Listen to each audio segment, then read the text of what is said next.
La hausse de la fréquence des phénomènes météorologiques extrêmes dus au changement climatique bouscule le modèle des assureurs. D'un côté, ces acteurs doivent préserver leurs équilibres techniques, c'est-à-dire défendre leurs résultats et leur solvabilité, tout en continuant à couvrir des aléas naturels qui deviennent plus importants et plus coûteux.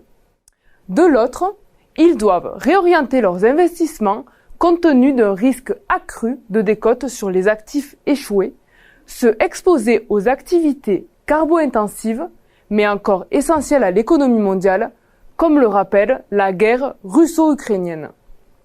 Ce sont quelques-uns des grands constats réalisés dans la dernière étude Xerfi Precepta sur les enjeux du risque climatique dans l'assurance.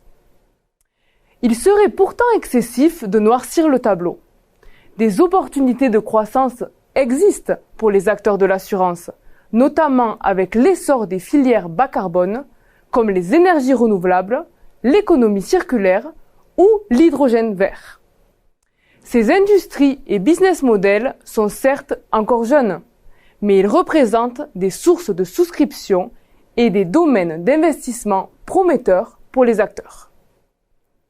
Dans ce contexte, comment ce secteur s'adapte-t-il concrètement à l'urgence climatique?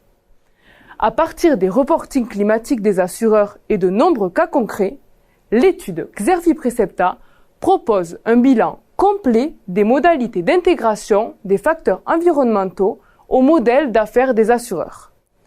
Sans pouvoir être exhaustif, citons l'accompagnement de la transformation ESG des entreprises, la création d'une offre de produits verts et responsables aux assurés. Citons aussi la réduction de l'exposition des portefeuilles aux énergies fossiles, avec à l'étude la Net Zero Asset Owner Alliance. L'étude revient également sur le refus par AXA d'assurer RWE, le plus gros émetteur de CO2 d'Europe. Autre levier emblématique et incontournable pour les gestionnaires d'actifs, y compris pour les assureurs, le marché de la finance durable.